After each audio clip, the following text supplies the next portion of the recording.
wa syukurillah. Sama-sama kita panjatkan rasa syukur kita kepada Allah Subhanahu wa taala karena pada saat ini Allah Subhanahu wa taala masih mengizinkan kita untuk hadir di majlis yang insyaallah kita harapkan mendapatkan keberkahan, keridhaan daripada Allah Subhanahu wa taala. Amin ya rabbal alamin. Malam ini insyaallah kita bahas masalah tentang manfaat atau faidah memakan makanan yang halal, ya. Karena di zaman sekarang ini banyak orang sudah tidak memperhatikan lagi, tidak peduli lagi mana yang haram dan mana yang halal. Sebagaimana Rasulullah SAW bersabda, "Ya'ti 'alan nasi zamanun lam yubalil mar'u ma akhadhal mal am minal halal am minal haram."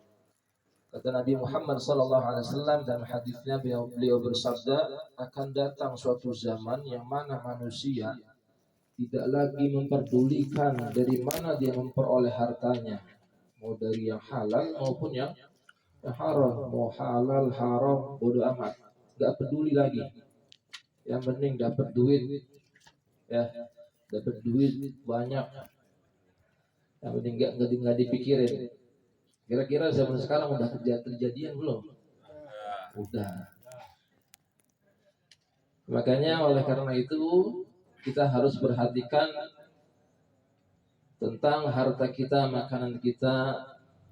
Di sini dalam kitab ini disebutkan masalah faidah makanan yang halal. Di antaranya faidahnya apa atau manfaatnya kita memakan makanan yang halal?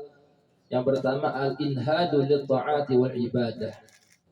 Itu jika kita memakan yang halal, itu al-inhadu lit-ta'ah wal ibadah, bisa membuat kita semangat untuk berbuat taat dan ibadah kepada Allah Subhanahu wa taala.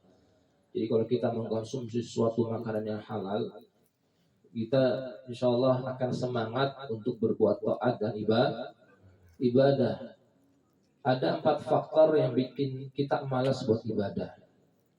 Ya, ada 4 penyebab seseorang itu malas untuk beribadah kepada Allah Subhanahu wa taala. Yang pertama apa? Orang yang terlalu sibuk dengan urusan dunianya. Nih, yang pertama yang bikin malas ibadah. Orang kalau udah terlalu sibuk sama urusan dunianya, dia bakal malas sama ibadah. Ya, kerja seharian, giliran sholat, aduh malas, ngaji malas. Ya kan? Kemudian buat dunia kita seharian kuat, sampai malam dijabanin buat dunia. Buat sholat 5 menit, aduh kayaknya capek banget, apalagi kalau udah istirahat kan, udah kayaknya malas banget. Padahal sholat paling 5 menit, ngaji paling lama setengah jam. Ngaji biar kita tidur dalam majelis dapat pahala, ya. Ngaji dalam majelis biar kata kita tidur dapat pahala, apalagi paham, Masya Allah. Ya, yang pertama itu orang yang malas beribadah. Yang pertama sebabnya orang terlalu sibuk sama urusan dunianya.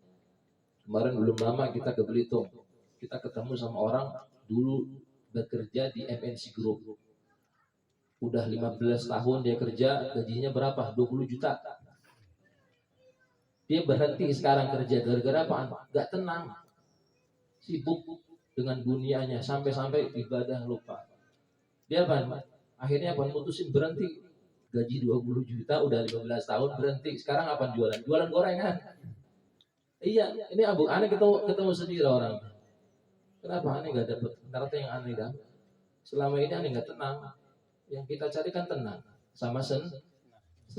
Kalau udah tenang, senang, udah enak udah. Ya, ini gaji gede. Semakin orang gajinya gede, sibuk dengan urusan dunianya, ya makin dibikin sibuk sama Allah. Gitu. Udah 15 tahun kerja, gajinya gede, tapi apa? Enggak tenang. Ibadah nggak bisa. Handphone mulu kata dia. Kita harus standby, handphone setiap waktu tuh. Sampai malam baru tidur. Paginya begitu lagi. Tapi gajinya banyak. Memang gajinya banyak. Kita mau nggak begitu? Oh, kita mau aja. Mau gajinya maksudnya. Oh, gajinya. Gajinya enggak. Ya begitu. Itu yang pertama. Yang kedua apa? Yang kedua, orang yang makan terlalu kenyang. Makan terlalu kenyang sekalipun halal. Orang kalau kebanyakan makan, malas ibadah. Ya. Oh, habis makan aja ngantuk bawaannya. Lemas. Iya. Jadi kalau terlalu banyak makan, itu juga penyebab kalau kita banyak makan, hati keras. Hati keras. Kalau perut kita, dan juga kalau perut kita kenyang, nafsu kita lapar. Jadi nafsunya kuat kalau perut kita kenyang. Cuman kalau perut kita lapar, nafsu kita kenyang. Makanya kalau puasa kan nafsunya agak turun ya, agak rendah, maksudnya nggak terlalu itu. Yang ketiga, makan yang haram walaupun sedikit, itu bikin malas ibadah. Makan yang halal haram tapi biar kata sedikit, itu bikin malas ibadah. Dan yang keempat, itu apa yang bikin malas ibadah? Orang yang sering bermaksiat sama Allah. Orang yang sering maksiat sama Allah itu bakal malas ibadah. Apalagi sering tanpa dia sadari apa nggak tobat apa, keenakan lama-lama. Makanya apa? Orang kalau udah keenakan maksiat, mau ibadah ke masjid malu. Malu nggak pernah ke masjid. Maksiat mulu, ya kan? Malu. Akhirnya nggak tobat gitu aja. Nggak ke masjid. Kenapa? Karena saking seringnya maksiat udah enak dengan maksiatnya. Rata-rata tercoba orang kalau pengen tobat yang sering maksiat agak malu dia biasanya. Saking udah keenakan yang bermaksiat. Jadi ini penghalang-penghalang kita yang bikin malas kita ibadah sama Allah begitu. Sering maksiat, sibuk dengan urusan dunia, terlalu banyak makan, atau makanan yang haram sekalipun itu sedikit. Nah jadi manfaatnya orang yang memakan yang halal, itu yang pertama semangat untuk berbuat taat dan ibadah kepada Allah Subhanahu wa ta'ala. Dalam asar disebutkan man akal al-halal ata'at jawarihuhu sya'am abad, man akal al-haram asat jawarihuhu sya'am abad. Barang siapa yang memakan makanan yang halal, maka anggota tubuhnya akan berbuat taat. Namun barang siapa yang makan makanan yang haram, anggota tubuhnya bakal bermaksiat sama Allah Subhanahu wa ta'ala. Itu. Yang kedua daripada faidah makan makanan yang halal itu istijabah doa. Doanya akan dijabah sama Allah. Kalau kita sering memakan makanan yang halal, insya Allah kita doanya diijabah sama Allah Subhanahu wa ta'ala. Diriwayatkan anna Sa'ad ibn Abi Waqqas radhiyallahu anhu sa'ala Rasulullah sallallahu alaihi wasallam ayyas'al Allah ta'ala ayyaj'alahu mustajabat da'wah. Diriwayatkan bahwasanya Sa'ad bin Abi Waqqas ini salah satu termasuk sahabat yang dijamin masuk surga. Ini Sa'ad bin Abi Waqqas yang makamnya di Cina. Ya. Ada makam sahabat Nabi di Cina, Sa'ad bin Abi Waqqas. Pernah dengar ya? Enggak ya? Makanya biar gaul enggak apa. Sa'ad bin Abi Waqqas itu ada makamnya sahabat Nabi di Cina ada. Atau daerah apa lupa. Ada sahabat Nabi. Ini Sa'ad bin Abi Waqqas ini salah satu 10 sahabat Nabi yang dijamin masuk surga. Jadi ada 10 sahabat Nabi yang dijamin masuk surga antara Sa'ad bin Abi Waqqas. Pertama Abu Bakar, Umar, Utsman, Ali, Sa'ad bin Abi Waqqas, Sa'id bin Zaid, Talhah bin Ubaidillah, Zubair bin Awam, Abu Ubaidah bin Jarrah, Abdurrahman bin Auf. Itu antaranya 10 sahabat Nabi yang dijamin masuk surga. Enak ya? Jamin masuk surga. Kalau kita mereka yang dijamin masuk surga aja ibadahnya masih getal-getal banget. Kita belum tentu dijamin masuk surga. Santai-santai aja. Ya, bahwasanya Sa'ad bin Abi Waqqas radhiyallahu anhu bertanya pada Allah, meminta kepada Rasulullah sallallahu alaihi wasallam agar didoakan kepada Allah Subhanahu wa taala agar ia dijadikan orang yang diijabah doanya sama Allah. Maka Nabi menjawab, faqala alaihi salatu wassalam, ya Sa'ad, wahai Sa'ad bin Abi Waqqas, atib mat'amaka takun mustajabat da'wah. Wahai Sa'ad, jika ingin kau dikabulkan doanya oleh Allah, jika ingin kau doanya diijabah oleh Allah, atib mat'amaka, perbaiki tempat makananmu. Maksudnya apa? Makan makanan yang halal, maka engkau akan diijabah doanya sama Allah Subhanahu wa Ta'ala. Jadi jika kita pengen ijabah doanya, perhatiin makanan kita, yang halal atau haram ini. Bukan cuma makanannya aja, cara dapatnya bagaimana, begitu. Ya, jangan sampai makanannya haram, kita main buat aja, jangan. Ya, habis menang slot gitu, Pak. Habis menang slot, langsung dah ajak majelis, ngopi gitu. Gimana Alhamas? Mau gitu. Ya itu aneh yang itu aneh traktir. Wah ini banyak duit ya nih jadi senang slot. Mau gitu ya, jangan haram. Jangan seperti itu. Jadi perhatiinlah. Mohon maaf yang punya hobi main bola, hobi burung, hobi mancing, suka taruhan, ya. Apa aja dah olahraga dibikin taruhan, lomba dibikin taruhan.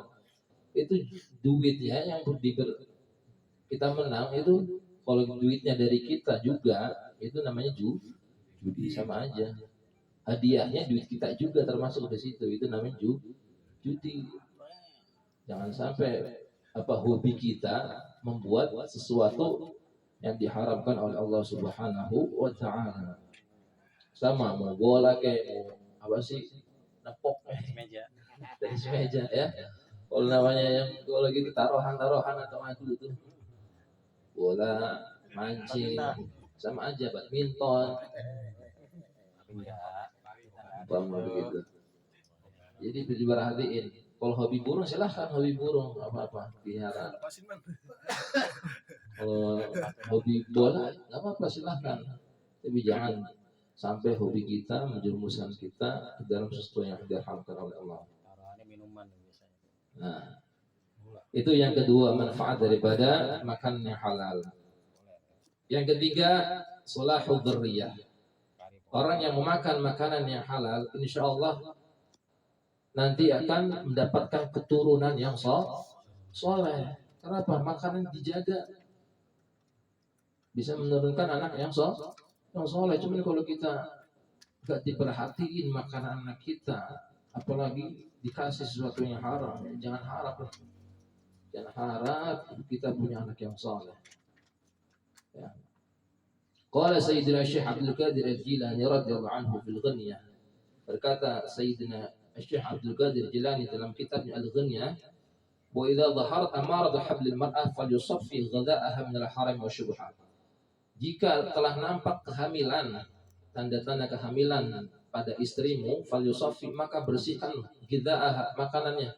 Maksudnya apaan? Makanannya biar yang halal, diperhatiin banget bener-bener dah. Kalau punya istri lagi hamil, bener-bener lebih teliti lagi. Walaupun sebelumnya kalau nggak hamil juga tetap teliti, cuma pas lagi hamil diteliti lagi. Jangan sampai cabang bayi kita apaan? Memakan sesuatu yang haram. Emang kalau orang memakan kita sesuatu yang haram, itu ya mempengaruhi, emang sangat mempengaruhi buat janin, buat anak, buat kita juga. Oleh karena itu Allah Subhanahu wa Ta'ala berfirman, "Ya ayyuhalladzina amanu qu anfusakum wa ahlikum nara." Wahai orang-orang yang beriman, jagalah diri kalian dan keluarga kalian dari api neraka. Dijaga. Gimana cara menjaganya keluarga kita dan diri kita? Salah satunya apa? Perhatiin makanan kita. Dari mana kita dapatnya dan makanannya bagus apa enggak? Baik apa enggak? Halal apa enggak? Begitu. Yang keempat daripada faedah memakan yang halal, al-hikmatu wa tanwirul qalb. Hati kita akan bercahaya. Diriwayatkan man akala al-halam 40 yawman nawwarallahu qalbah. Barang siapa makan makanan yang halal selama 40 hari, maka Allah akan terangi hatinya dengan cahayanya Allah Subhanahu wa Ta'ala. Terang hati. Jadi terang, gampang dinasihatin. Kasih nasihat gampang. Kalau orang biasa makanan yang haram, dinasihatin nggak kena. Terbiasa udah dengan makanan yang haram. udah bader, ambeng, ya. Kalau udah terbiasa dengan makanan yang haram, apalagi kerjanya di situ lagi dengan sesuatu yang haram. Kan kalau aneh nggak kerja di sini, anak-anak mau makan apaan? Makan batu. Orang yang seperti itu jangan kayak nggak punya Tuhan gitu omongannya ya. Ntar kalau aneh nggak kerja di sini, ntar mau makan apaan? Makan batu, ini makan nasi lah. Makan apaan? Selagi kita masih hidup pasti ada rezekinya, begitu. Kadang yang banyak belum tentu berkah, yang banyak belum tentu berkah. Gitu yang kita cari akan apa kan? Berkah kan? Berkah. Orang yang berkah diantaranya apa? Hidupnya tenang, senang itu tanda orang yang berkah. Sekalipun duitnya ya cukup aja buat makan, buat ini, cuma buat itu kehidupan sehari-hari aja. Tapi dia tenang, senang. Insya Allah itu orang yang berkah.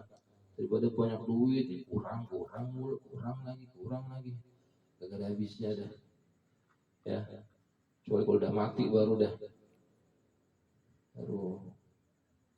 Itu 4 hal daripada manfaat kita memakan makanan yang halal. Mudah-mudahan kita semua, keluarga kita, anak-anak kita dijauhi oleh Allah Subhanahu wa taala dari segala sesuatu yang diharamkan oleh Allah Subhanahu wa taala. Amin ya rabbal alamin. Al-Fatihah. A'udzubillahi minasyaitonir rajim. Bismillahirrahmanirrahim. Alhamdulillahi rabbil alamin. Arrahmanir rahim. Maliki yaumiddin. Iyyaka na'budu wa iyyaka nasta'in. Ihdinas siratal mustaqim. صراط الذين أنعمت عليهم غير المغضوب عليهم ولا الضالين آمين. بسم الله الرحمن الرحيم. اللهم صل على سيدنا محمد وعلى آل سيدنا محمد.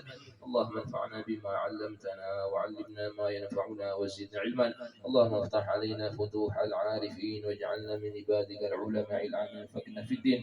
صلى الله على سيدنا محمد وآله وصحبه وسلم والحمد لله رب العالمين.